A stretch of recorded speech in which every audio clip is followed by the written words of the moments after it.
Welcome to our channel Sabari Keerthana's vlog. New சப்ஸ்கிரைபராக இருந்தீங்கன்னா சேனலை சப்ஸ்கிரைப் பண்ணிக்கோங்க. அப்போ தான் அடுத்தடுத்து போகிற வீடியோ நோட்டிஃபிகேஷனாக வரும்.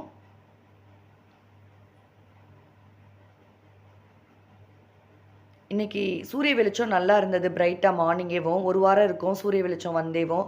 இவ்வளோ பிரைட்டாக இல்லை, அதான் பார்த்ததும் நல்லா இருந்தது. இன்றைக்கி வெள்ளிக்கிழமை. லஞ்ச் பாக்ஸ் ரெசிபியும் பேக்கிங்கும் பார்த்துடலாம். இன்றைக்கி மோர் குழம்பு வைக்கலான்னு சொல்லிட்டு தான் வெண்பூசணியை கட் பண்ணியிருக்கிறேன். காய் இருந்தது, வேஸ்ட் பண்ண முடியாது இல்லையா. கடலைப்பருப்பு அரை மணி நேரம் முன்னாடி ஊற வச்சது. பச்சை மிளகா, சீரகம், இஞ்சி, கொஞ்சமாக தேங்காய் எல்லாம் போட்டு ஃபைன் பேஸ்ட்டாக அரைச்சிக்கணும். வெண்பூசணியை தனியாக நம்ம வேக வச்சு எடுத்துக்கணும். ஃபைன் பேஸ்ட்டு அரைச்சிருக்கிறோம் இல்லையா, இப்போ அதை மிக்ஸ் பண்ணிடலாம் நம்ம குழம்புக்கு. கொஞ்சம் நம்மளுக்கு கெட்டி கிடைக்கும், அதனால தான்.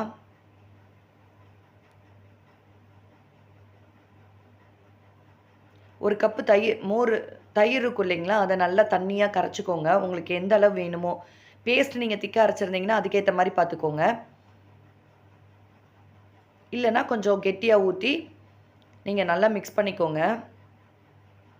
உங்களுக்கு டீட்டெயில் ரெசிபி வேணால் சொல்லுங்கள், ஷேர் பண்ணுறேன். அதை மட்டும் ஒரு போஸ்ட்டாக போடுறேன். இப்போ லஞ்ச் பாக்ஸுக்காக தான் ரெசிபி எடுத்துருக்கிறேன்.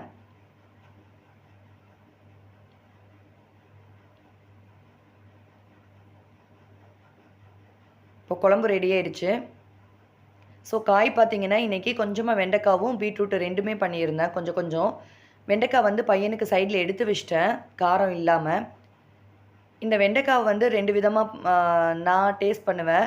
ஒன்று ப்ளைனாக விட்டுருவேன், சாம்பார் புளிக்குழம்பு இந்த மாதிரி வைக்கும்போது ப்ளைனாக விட்டுருவேன், அதாவது வத்தல் மட்டும் போட்டதோட. அப்படி இல்லைன்னா ரசம், மோர் குழம்பு இந்த மாதிரி வைக்கும்போது கொஞ்சமாக லாஸ்ட்டாக நம்ம ஃப்ரை பண்ணதுக்கப்புறம் ஒரு 1/4 டீஸ்பூன் குழம்பு மிளகாய் தூள் போட்டிங்கன்னா நல்லா அந்த ஒரு மணம் கிடைக்கும். ஆனால் ஃப்ரை நல்லா பண்ணிடணும் பொடி போட்டதுக்கப்புறம். அந்த காரமும் மணமும் நல்லாயிருக்கும். நீங்கள் ட்ரை பண்ணது இல்லைன்னா ட்ரை பண்ணிவிட்டு கமெண்ட் பண்ணுங்கள். மார்னிங் பிரேக்ஃபாஸ்ட்டுக்கு பையனுக்கு பீட்ரூட் சாதம் கொடுத்துடலான்னு சொல்லிட்டு சுடு சாப்பாட்டில் கொஞ்சமாக பீட்ரூட்டு நெய்யும் போட்டு பெரட்டி கொடுத்துடலான்னு ரெடி பண்ணிகிட்ருக்கிறேன். நம்மளும் சாப்பிடலாம், பெரியவங்களும். டேஸ்ட் நல்லாயிருக்கும் இந்த பீட்ரூட் சாதம்.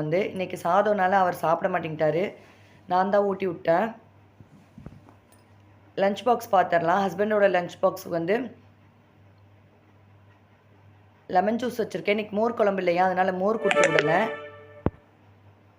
லெமன் ஜூஸ் தான் கொடுத்துருக்குறேன். காய் வெண்டைக்காவும் பீட்ரூட்டும் கொஞ்சமாக வச்சுருக்கிறேன். சாதம், மோர் குழம்பு. பையனுக்கு வாழைப்பழம், கொஞ்சமாக முந்திரி, அவங்க பாட்டி வீட்டிலேருந்து எடுத்துகிட்டு காராசேவு கொஞ்சமாக வச்சுருக்கேன்.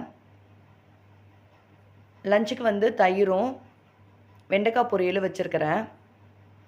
இன்றைக்கி ஜூஸ் வைக்கல, அதுக்கு பதிலாக பால் தான் கொடுத்து விட்டேன். கொஞ்சமாக சாக்லேட் மில்க் ஷேக்கில் பாதாம் பிசன் போட்ட மாதிரி அங்கே கேப்சர் ஆகலை உங்களுக்கு.